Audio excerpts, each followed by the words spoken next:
Hi everyone, and welcome back to One Pot for All. This is the first episode of 2023, so let me just start by saying Happy New Year to everyone. I hope you had a great Christmas time. I hope your 2023 started the way you imagined it. I want to welcome you back on this channel, and I want to say hi to new listeners out there. And today we are going to be talking about a very important topic, and that is self-care. So either you had a little bit of time for it during the holidays or after some days and weeks with your close family and friends, that's what you desperately need right now. So today we're going to be talking about taking care of yourself, focusing on yourself, and doing things just for yourself. So I think we should just get started. And as I did on other episodes, I will definitely throw my thoughts into some categories. So first, I want to talk about finding the time versus making the time. So I think most of you can relate to the following scenario, or at least you've experienced the following scenario at least once in your life. You got up early, but you still didn't have time for breakfast. You don't even think about working out before work. You rush to work. Maybe you're completely caught in rush hour, or you have to commute.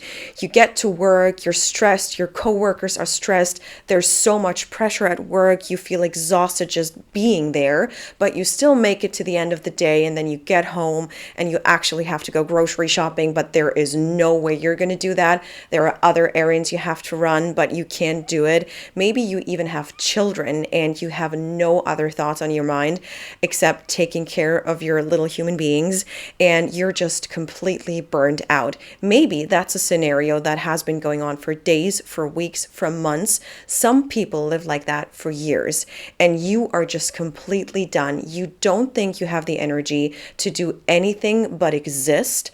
You still manage, but you do not feel like yourself. So, of course, that's quite the intense scenario I've just described.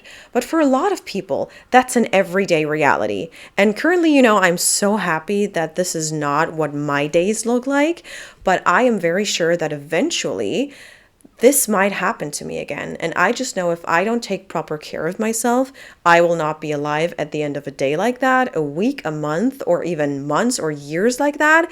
I would not make it. I've just learned I have to really take some time for little moments that give me energy, that give me like a good feeling, or otherwise those days will break me. And sometimes it's impossible to see the light at the end of the tunnel, and it's impossible to find time that you can invest in yourself. But when you realize that it seems impossible, that's when you have to make time for yourself.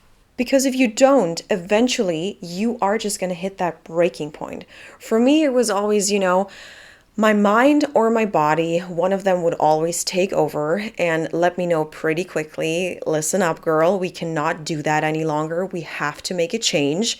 And if I didn't listen, they would just interfere. Like the first time I encountered something like that was when I was still in school. I was so overworked after a full day of school and extracurriculars and just like after school work and presentations and everything that you had to prepare that I started crying.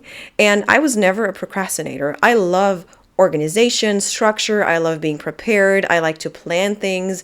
I never left anything just, like for last minute moments. And this is when I realized, wow, this is just too much. I can't do it.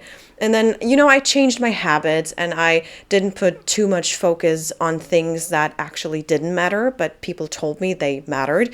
And I realized, sometimes, no, my health is more important.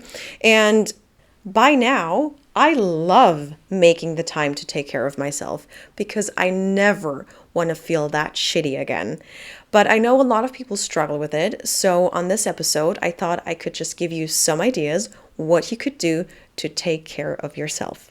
And as I've mentioned in the beginning, I've tried to categorize my thoughts and ideas. So we are going to start with category number 1, and that is physical self-care. And I think the most popular kind of self-care has to be the spa day.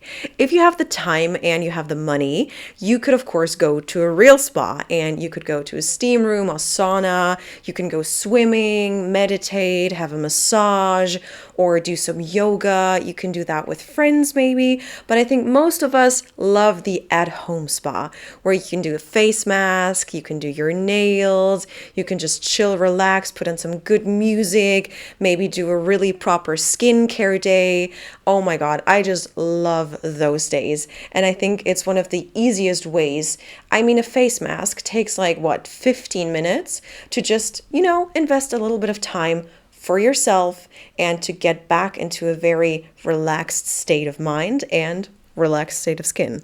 And I think the second suggestion that I have is also one of the most popular kinds of self-care, and that's going on a walk or a hike.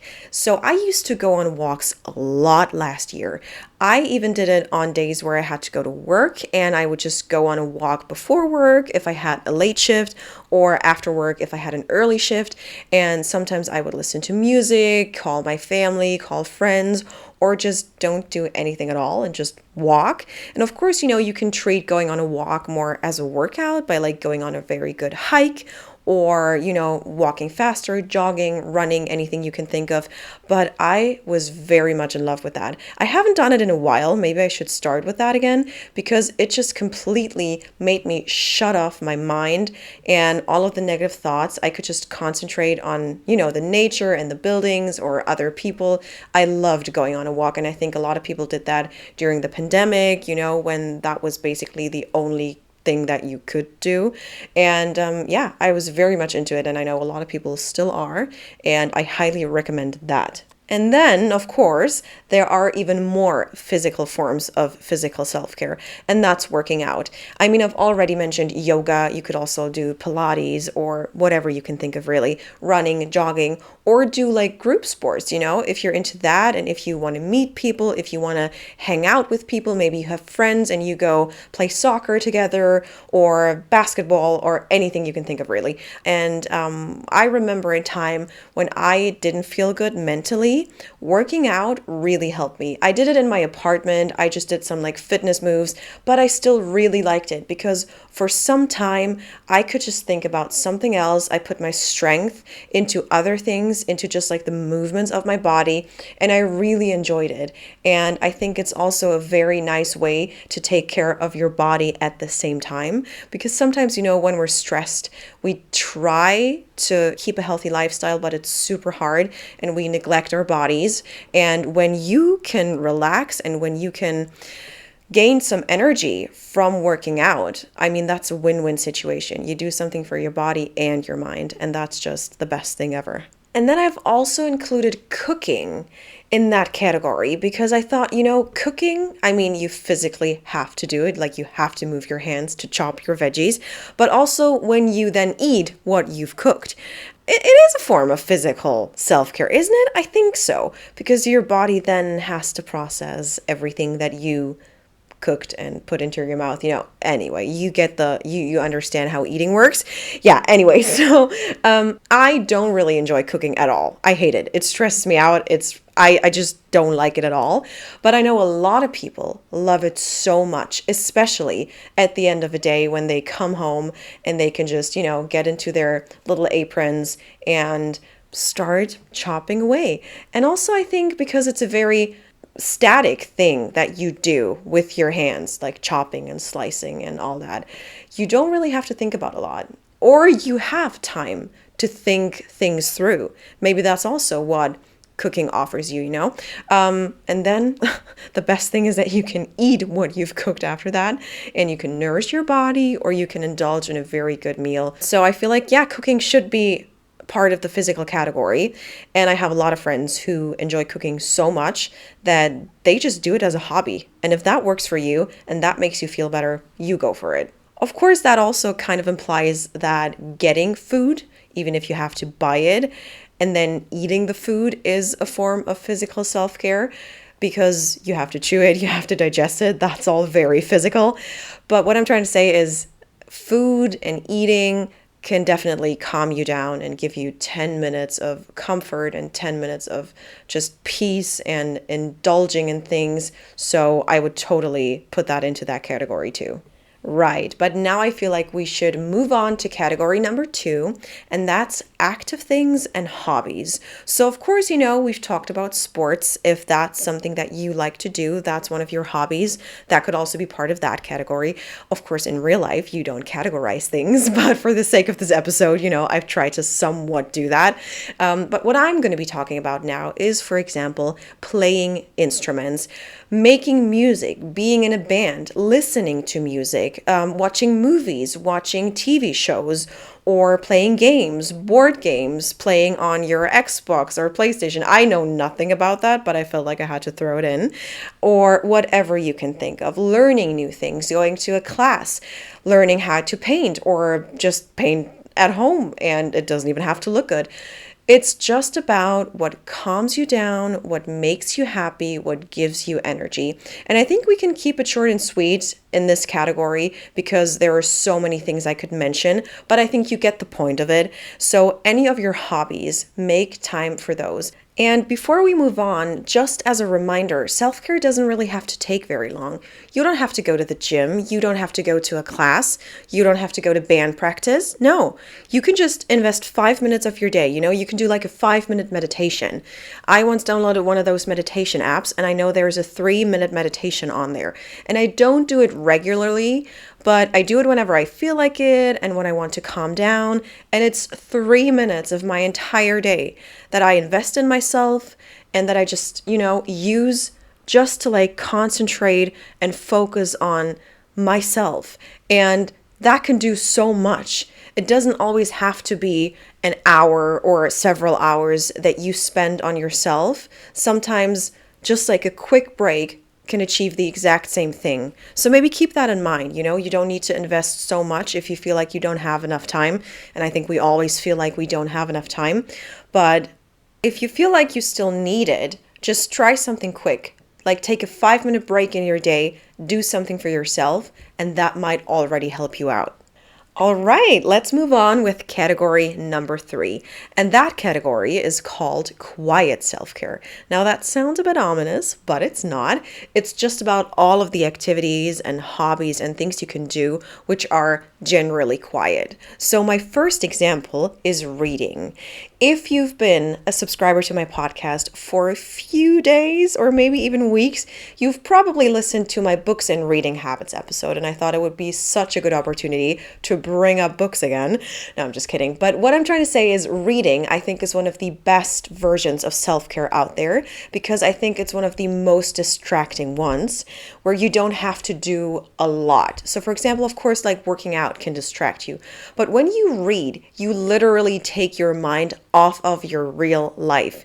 You dive into a fictional story if that's what you choose to read, and you can look at life through someone else's eyes. Isn't that really exciting? And speaking of exciting, you can really distract yourself by reading a very adventurous book, something that is a very exciting story, but you can also read something that, calms you down and soothes your nerves, maybe a very gentle story, but it doesn't really matter what you read, unless it doesn't really give you any energy. If you read something that's work related, if you read something that's connected to your daily life and struggles, just don't do that. Honestly, you have your working hours for that.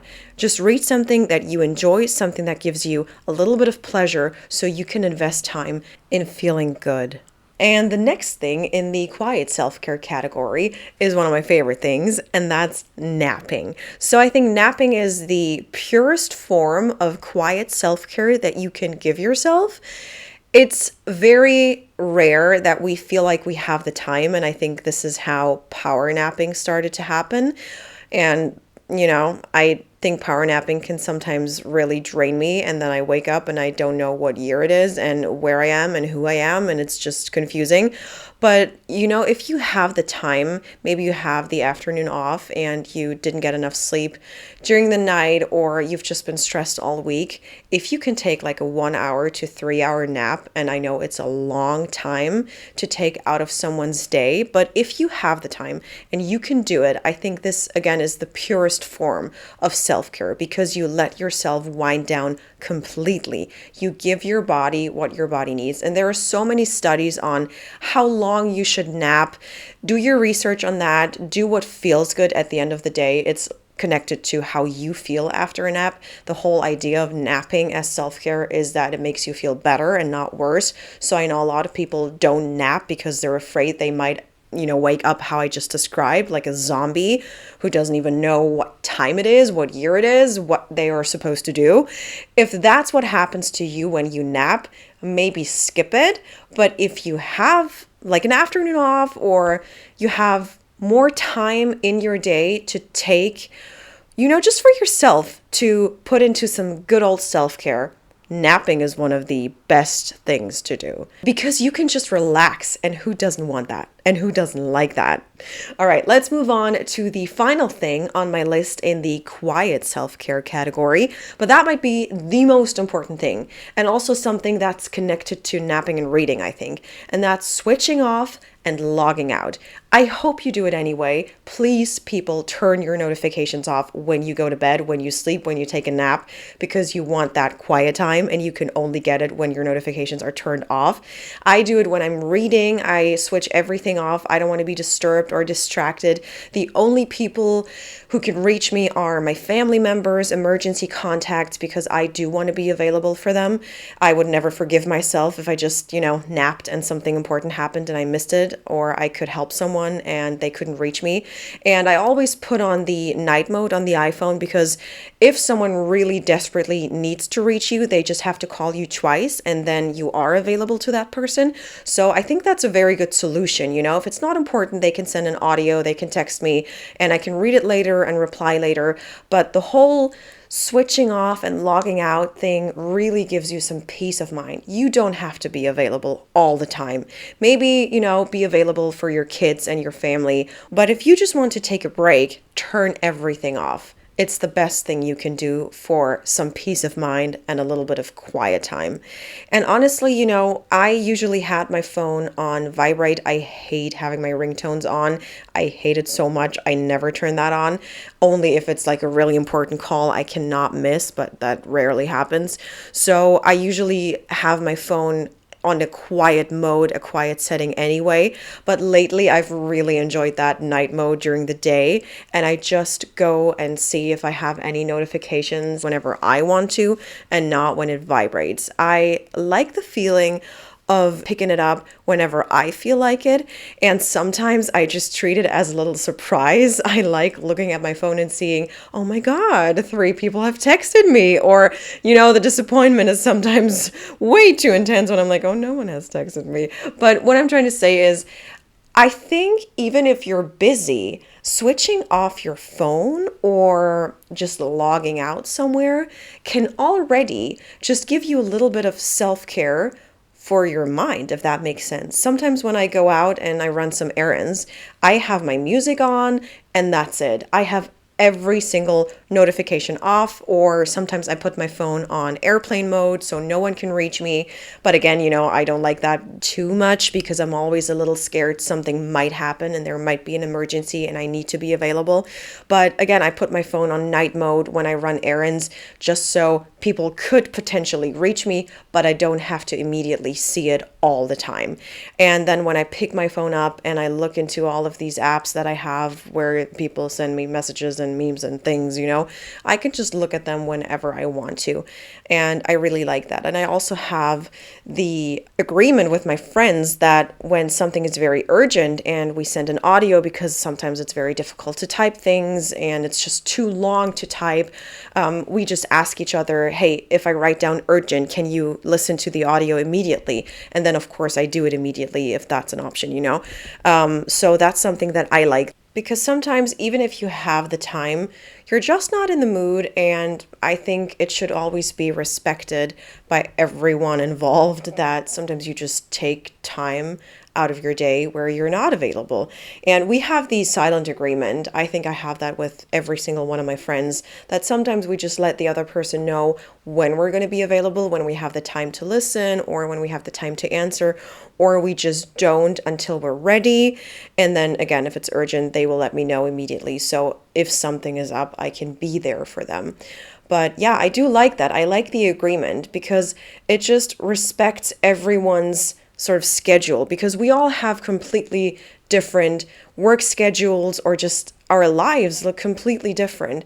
Some of us have the typical, 9 to 5, others work in shifts and it's completely different. Others travel a lot. So, we have to be respectful of each other's lives, and this is how it works, and I think it works very well. So again, switch off. It's nice. I love it.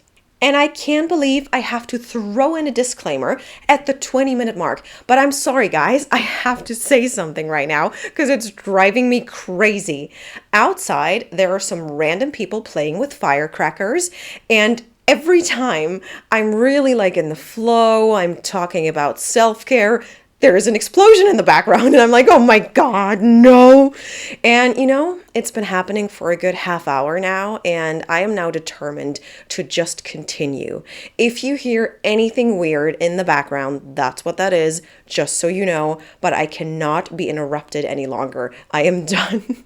Like, excuse me, some people are trying to do some podcasting here. Right. Okay, let's move on with the next category. And that one is called interpersonal self-care.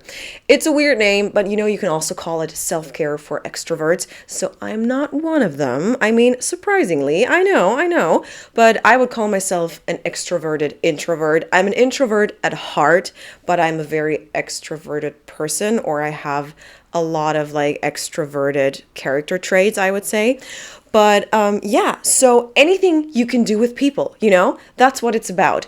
Going out, sometimes even like partying, clubbing, any group activities, going to camp, or any sports that are group sports, anything you can imagine, meeting new people, reconnecting with friends, but also like having some family quality time. I think this is also when a lot of people go back to the roots, They can get pampered a bit by their family, or they can just hang out with their siblings sometimes, If you have younger siblings and you just went off to college or university or anything, you're just gone, you moved away, and then you come back home if you have the time, maybe for a couple of days even, and you can take some time to reset, and you can take some time with your family members, maybe even distant family, old friends that stayed in your hometown, or hang out with your siblings, You can just wind down, you can just calm down and escape the big city that you probably moved to because it was going to be an adventure, and it is, but you're so overwhelmed by it. Sometimes going back to the roots is something that can help you, but it's also much easier if you have the help of others. So if you feel like you're exhausted, stressed, and you need some self-care, and you love being around people and you love hanging out with people, maybe that is your kind of self-care.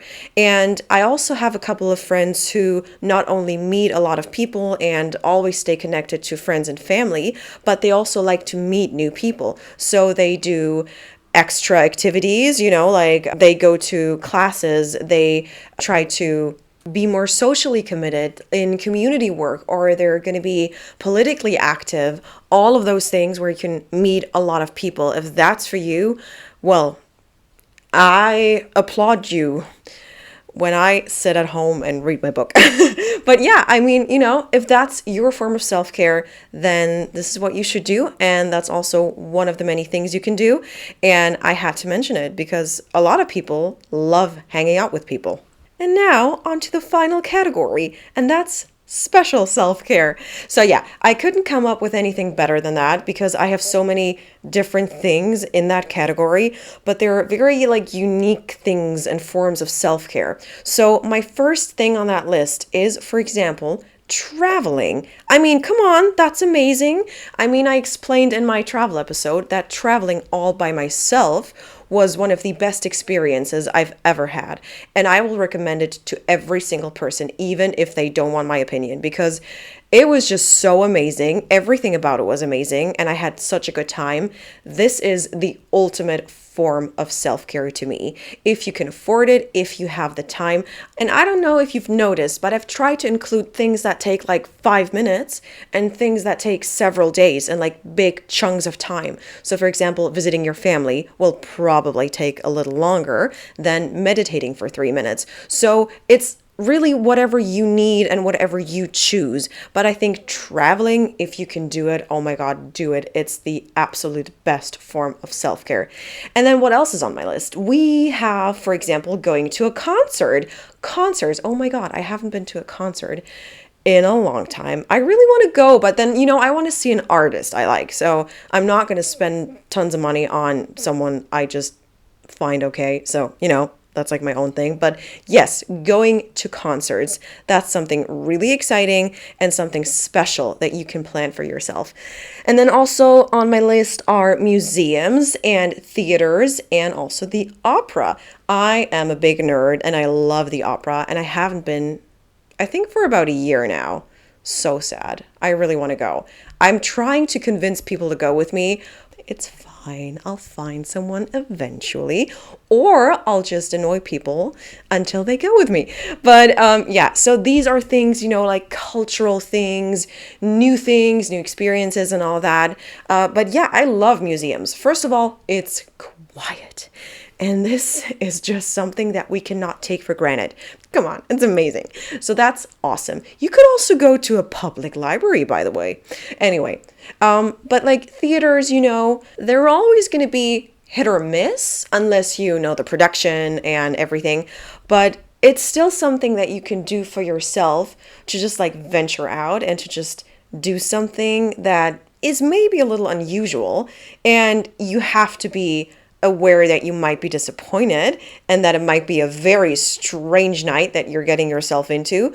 But why not? Why not do that? That's also some form of self-care.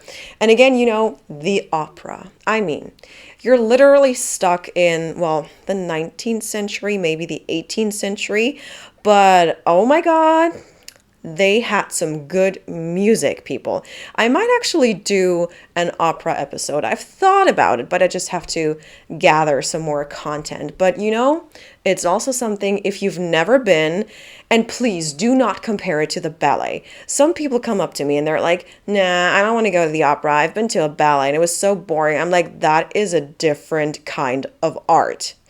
If you're not into dancing, that's fine. But maybe you're into, most people die in operas. So maybe if you're into dead people, no. But if you're into singing and a lot of drama, opera is so dramatic. But sometimes they do the yelling that you can't do at work, That's pretty beneficial sometimes. But, I'm just trying to give you options here. So I think I've given you a lot of options. I'm going to end it right here. But my message to you is, take care of yourself, and I can't wait to talk to you soon.